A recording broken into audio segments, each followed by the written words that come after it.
ফেলুদাকে বেশ কিছুদিন থেকেই মনমরা দেখছি। আমি বলছি মনমরা, সেই জায়গায় লালমোহনবাবু অন্তত 12 রকম বিশেষণ ব্যবহার করেছেন। এক এক দিনে এক এক রকম। তার মধ্যে হতোদ্যম, বিষণ্ণ, বিমর্ষ, নিস্তেজ, নিষ্প্রভ ইত্যাদি তো আছেই। এমনকি মেদামারা পর্যন্ত আছে। এর কোনোটাই অবশ্যই উনি ফেলুদাকে বলেননি, বলেছেন আমাকে। আজ আর থাকতে না পেরে সোজাসুজি ফেলুদাকেই প্রশ্ন করে বসলেন। মশাই, আপনাকে কদিন থেকে এত ম্রিয়মাণ দেখছি কেন? ফেলুদা সোফায় হেলান দিয়ে সামনের কফি টেবিলের উপর পা ছড়িয়ে বসেছিল, মেঝের দিকে তাকিয়ে। লালমোহন বাবুর প্রশ্নের পরও সেই একইভাবে বসে রইল। এটা কিন্তু মশাই আনফেয়ার, অভিমানের সুরে বললেন জটায়ু। আমার এখানে আসার একমাত্র উদ্দেশ্য হচ্ছে জমিয়ে আড্ডা দেওয়া। আপনি দিনের পর দিন এমন বেজার ভাব করলে তো আসা বন্ধ করে দিতে হয়। একটু আলোকপাত করুন, যাতে কি হয়েছে আঁচ করতে পারি। এমন তো হতে পারে যে আপনার এই কন্ডিশনের রেমেডি হয়তো আমি সাপ্লাই করতে পারি। আগে তো আমি ঘরে ঢুকলেই আপনার ভুরু নেচে উঠত, আজকাল দেখছি আমাকে দেখলেই মুখ ঘুরিয়ে নেন। সরি, মেঝের দিকে চেয়েই মৃদু স্বরে বলল Feluda. No need to apologise Felubabu. আপনি কেন গুমড়োচ্ছেন সেইটা বলুন, তারপর বাকি কথা হবে।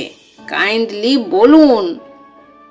এত আনন্দের স্মৃতি ভরা ঘরটা কেমন গুমোট মেরে যাবে, এটা বরদাস্ত করা যায় না। বলবেন কি হয়েছে? চিঠি, ফেলুদা বলল। চিঠি? চিঠি? কার চিঠি? এমন কি থাকতে পারে চিঠিতে যা আপনার মনে অন্ধকার আনবে? কার চিঠি মশাই? পাঠক। কিসের পাঠক? শ্রীমান তোপসের লিপিবদ্ধ করা প্রদোষচন্দ্র মিত্রের কীর্তিকলাপ। পাঠক কি তাতে অবজেকশন নিয়েছে? পাঠক সিঙ্গুলার নয় লালমোহন বাবু, পাঠক প্লুরাল। গুনে দেখেছি 56খানা চিঠিতে ঘুরিয়ে ফিরিয়ে একই কথা। আমি কিন্তু এসব চিঠিপত্রের কথা কিছুই জানি না। ফেলুদা রোজই 4-5টা করে চিঠি পায় সেটা জানি, কিন্তু সেগুলো কি চিঠি সেটা কোনোদিন জিজ্ঞেস করিনি। একই কথা মানে? জিজ্ঞেস করলেন জটায়ু। কি কথা? ফেলু মিত্তিরের মামলা আর তেমন জমাটি হচ্ছে না। জটায়ু আর তেমন হাসাতে পারছেন না। তোপসের বিবর্ণ হয়ে আসছে। লালমোহন বাবু হঠাৎ ক্ষেপে উঠলেন। হাসাতে পারছেন না মানে? জটায়ু হাসাতে পারছেন না? আমি কি সং? না না, ফেলুদা বলে উঠল। আপনি সং হতে যাবেন কেন? সং, ভাঁড়, ক্লাউন, জোকার এসব অত্যন্ত অপমানজনক কথা। আপনি হলেন বিদূষক। এইভাবে নিজেকে কল্পনা করে নিলে দেখবেন আর কোনো ঝঞ্ঝাট নেই। কথাটায় লালমোহন বাবুর রাগ তো গেলই না, বরং তিনি বেশ বিরক্তির সঙ্গে ফেলুদার দিকে পিঠ করে দাঁড়িয়ে বললেন, আই অ্যাম রিয়েলি ডিসঅ্যাপয়েন্টেড। ছ্যা ছ্যা ছ্যা, এইসব চিঠি আপনি জমিয়ে রেখেছেন? পাওয়া মাত্র দলা পাকিয়ে ওয়েস্ট পেপার বাস্কেটে নিক্ষেপ করেননি? না, করিনি, গভীরভাবে বলল ফেলুদা। কারণ এইসব পাঠকই এতকাল আমাকে সাপোর্ট করেছে। এখন যদি তারা বলে যে 3 মাস্কেটিয়ার্স এর অকাল বার্ধক্য দেখা দিয়েছে, তাহলে কথাটা আমি উড়িয়ে দিতে পারি না। অকাল বার্ধক্য? হাঁটুতে চাপড় মেরে চোখ কপালে তুলে বললেন জটায়ু। তোপসের কথা ছেড়েই দিলাম, আপনি তো সুপার ফিট চিরতরুণ। তোপসেও আপনারই মতো রেগুলার যোগ ব্যায়াম করে।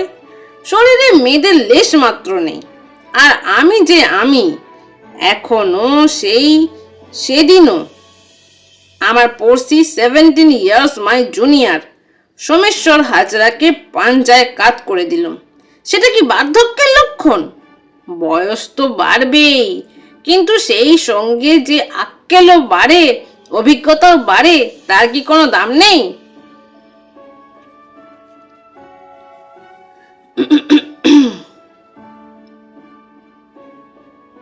এটাই এটা বোঝাই যাচ্ছে যে সে সবের এটা বোঝাই যাচ্ছে যে সেসবের কোনো পরিচয় পাঠকরা পাচ্ছে না।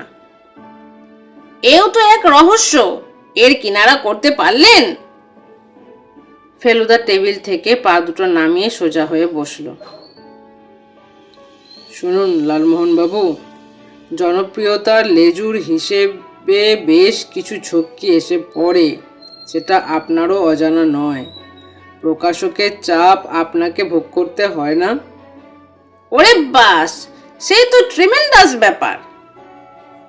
জানি, কিন্তু ফেলুদার জনপ্রিয়তা আর প্রখর রুদ্রের জনপ্রিয়তা এক জিনিস নয়। আপনার উপর চাপ এলে আপনি কল্পনার আশ্রয় নিয়ে সাপ, ব্যাঙ, বিচ্ছু যা হয় একটা দাঁড় করিয়ে প্রকাশকের চাহিদা মেটাতে পারেন। কিন্তু তোপসের উপর যখন চাপ আসে তখন কল্পনা আশ্রয় নিলে চলে না।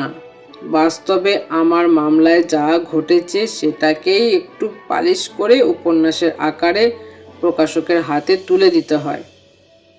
তার মাসখানেকের মধ্যেই ফেলুদার একটি টাটকা নতুন অ্যাডভেঞ্চার বইয়ের বাজার দখল করে বসে। তার একটা ফল হয় এই 56খানা চিঠি। কারণ আর কিছুই নয়, প্রতি বছরই যে আমার হাতে এমন একটা মামলা আসবে যা থেকে জমাটি উপন্যাস হয়, তার কি গ্যারান্টি আছে? এটা ভুললে চলবে না যে আমার পাঠক প্রধানত কিশোর কিশোরী। আমার এমন অনেক মামলার উদাহরণ দিতে পারি যেগুলো চিত্তাকর্ষক হলেও তাতে এমন সব উপাদান থাকে যা কখনোই কিশোরদের পাতে দেওয়া চলে না। যেমন লখাইপুরের সেই জোড়া খুনের মামলা। তা তো বটেই, সেটাতে তো তোপসেকে আমার ধারে পাশেই আসতে দিইনি। যদিও সে এখন আর খোকাটি নেই এবং বয়সের তুলনায় অনেক বেশি জানে বোঝে। তার মানে আপনি বলতে চান যে তোপসের বাছাইয়ে গলদ রয়েছে? সেটা হতো না যদি না ও প্রকাশকের তাগিদের চোটে বিভ্রান্ত হয়ে পড়তো। ওকে দোষ দিই কি করে বলুন? আমার মামলা থেকে ও যা খাড়া করে তাকে কিশোর উপন্যাসই বলা হয়ে থাকে। এইসব উপন্যাস যদি শুধু কিশোররাই পড়তো তাহলে কিন্তু কোনো সমস্যা ছিল না। আসলে যেটা ঘটে সেটা হলো কিশোরদের সঙ্গে তাদের মা, বাবা, মাসি, পিসি, খুড়ো, জ্যাঠা সকলেই এই উপন্যাস পড়ে। একসঙ্গে এত স্তরে চাহিদা মেটানো কি চারটিখানি কথা? আপনি তোপসেকে একটু গাইড করুন না। সেটা করব, আগে করতাম, ইদানিং করি না, আবার করব। তবে তার আগে প্রকাশকের সঙ্গে একটা মোকাবিলা করা দরকার।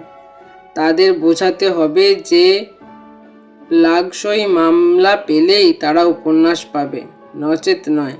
তাতে যদি একটা বছর ফেলুদা বাদও যায় সেটাও তাদের মেনে নিতে হবে। তারা ঘোর ব্যবসাদার। আমার মান ইজ্জত নিয়ে তারা চিন্তিত নয়। সে চিন্তা আমাদেরই করতে হবে। পাঠকদের সঙ্গেও তো একটা মোকাবিলা প্রয়োজন, তাই নয় কি?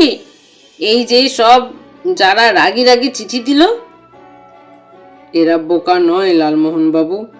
এদের চাহিদা অত্যন্ত সঙ্গত। সেটা মেটাতে পারলেই এরা আবার আমাকে তুলে ধরবে। শুধু আপনাকে, আমাকে নয়? 100 বার। আমি আপনি তো পরস্পরের পরিপূরক, সোনায় সোহাগা। অ্যারালাইট দিয়ে আমার সঙ্গে সেঁটে রয়েছেন আপনি সেই সোনার কেল্লার সময় থেকেই।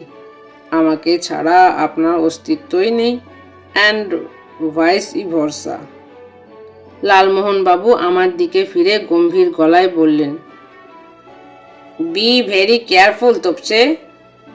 এটা বলার কোনো দরকার ছিল না।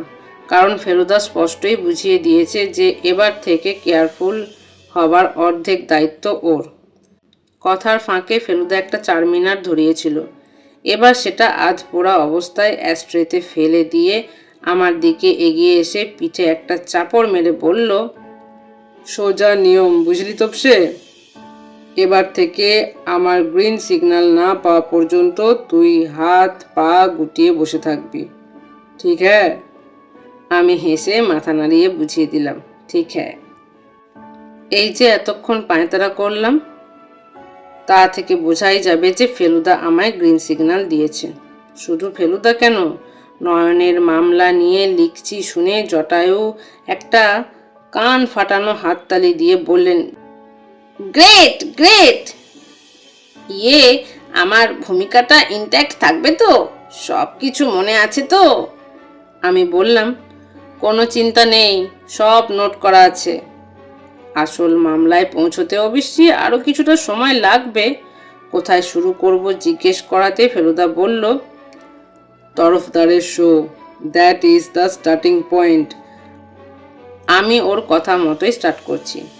তরফদার হলেন ম্যাজিশিয়ান, পুরো নাম সুনীল তরফদার, শোয়ের নাম চমকদার তরফদার।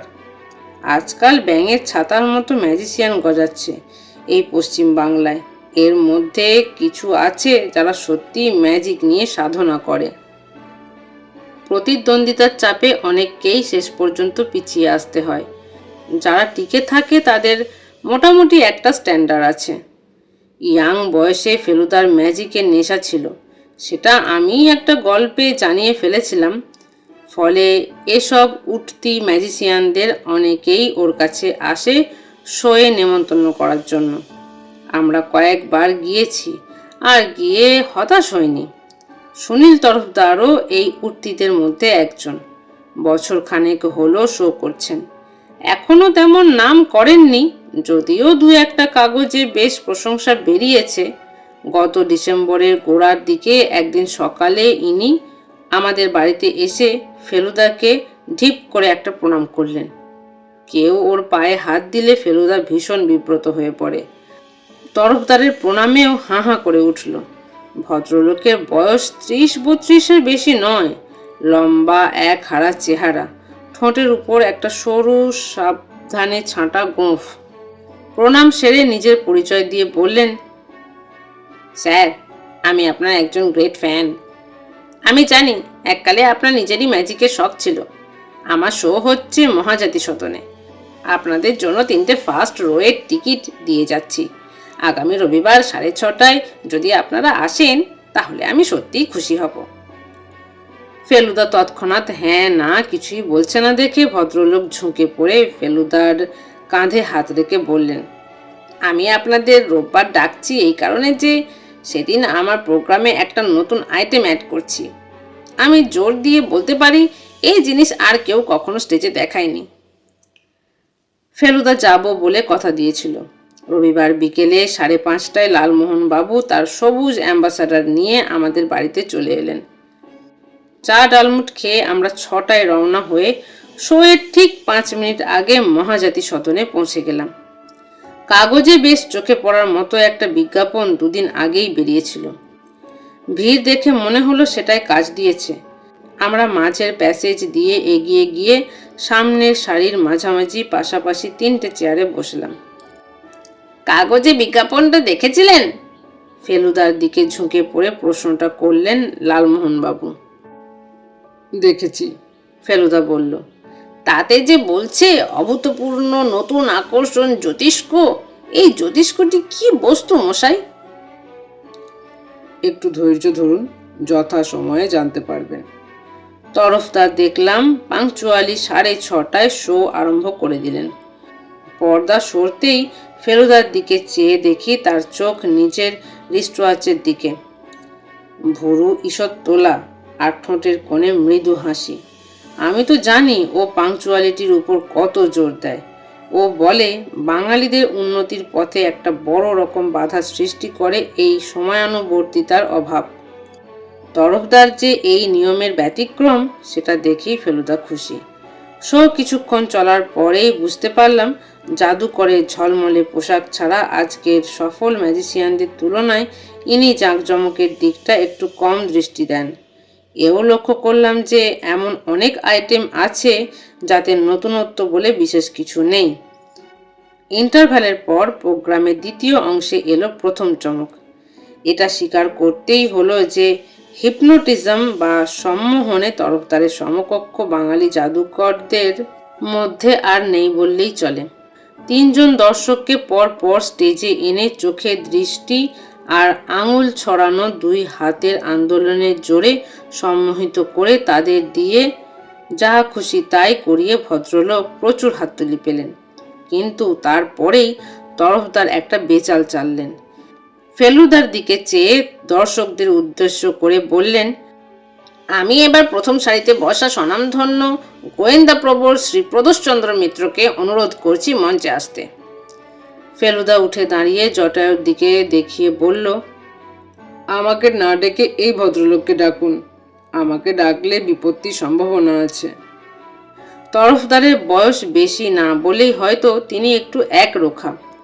একটা ভয়ঙ্কর রকম কনফিডেন্ট হাসি দিয়ে বললেন, না স্যার, আমি চাই আপনিই আসুন। বিপত্তি কথাটা ভুল নয়।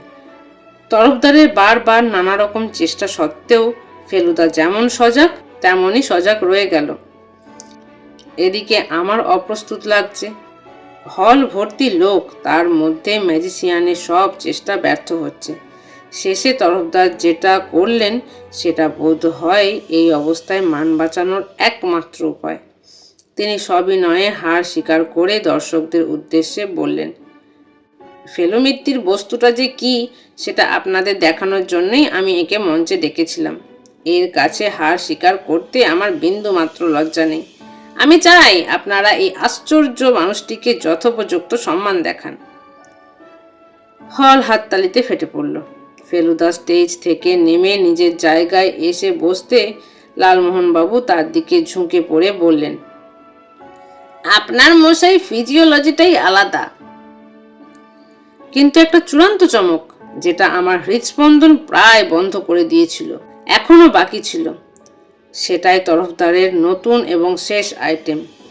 যাকে নিয়ে এই আইটেম সে হলো 8-9 বছরের একটা ফুটফুটে ছেলে, যাকে সঙ্গে নিয়ে তরফদার মঞ্চে হাজির হলেন। একটা বেশ বাহারের চেয়ার স্টেজের মাঝখানে রাখা ছিল। ছেলেটিকে তাতে বসিয়ে তরফদার দর্শকদের দিকে ঘুরে বললেন, এই বালকের নাম জ্যোতিষ্ক। এর আশ্চর্য ক্ষমতার পরিচয় আপনারা এখনই পাবেন। আমি স্বীকার করছি, এতে আমার কোনো বাহাদুরি নেই। একে মঞ্চে উপস্থিত করতে পেরে আমি গর্বিত। এছাড়া আমার আর কোনো ক্রেডিট নেই। এবার তরফদার ছেলেটির দিকে ফিরে বললেন, জ্যোতিষ্ক, দর্শকদের দিকে দেখো তো। ছেলেটির দৃষ্টি সামনের দিকে ঘুরল। তরফদার বললেন, সামনের সারিতে প্যাসেজের ডান দিকে লাল সোয়েটার আর কালো প্যান্ট পরা যে ভদ্রলোকটি বসে আছেন, তার কাছে কি কোনো টাকা আছে? যার কথা বলা হচ্ছে তিনি উঠে দাঁড়ালেন। আছে, মিহি সুরেলা গলায় বলল জ্যোতিষ্ক। কত টাকা বলতে পারো? পারি। কত? 20 টাকা 30 পয়সা। ভদ্রলোক ইতিমধ্যে পকেট থেকে পার্স বার করে তার থেকে দুটো 10 টাকার নোট বার করেছেন। প্যাসেজের ওদিকে বসলেও দিব্যি বুঝতে পারছি যে ভদ্রলোকের চোখ ছানা বড়া, মুখ হাঁ।